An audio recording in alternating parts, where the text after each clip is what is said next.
taorinan'ny hirenjavanitranga ireny dia fitaovam-pivavahana hanarahana fametraham-boninkazo nanoloanan'ny tsangambaton'ny mahery fo no nentin'ny mpanarady ny Bona Jean Pierre ny fanamariana ny 7 febroary 2022 7 febroary 2022 raha tsy aivina fofony zavanitranga dia mahery fo maro no maty ny bala teny amin'ny manakaiky ny lapan'ny Ambotsiroatra izany raha tsika eto anatin'ity sary ity ny nentina nanamariana izany. Diabe niainga teo amin'ny lapan'ny tanora sy ny fanatanjahantena. Nandalo any Mahamasina sy Anosy ary niafara teo anoloan'ny lapam-panjakana Ambotsiroitra no netiny AV7 tarihan'ny Rafaramandiby Bona Jean Pierre. Nahina ny fifandonana teo amin'ny Samy Sivily teto Antaninarenina.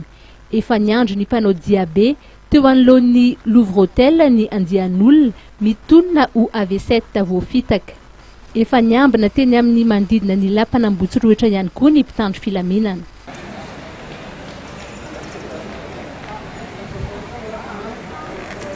Raha nofaritana tany am-piandohana fa andalo eo amin'ny lalana manoloana ny Louvre Hotel ny mpanao Diabe dia nivily teo anoloan'ny Banque Foben'i Madagasikara izy ireo.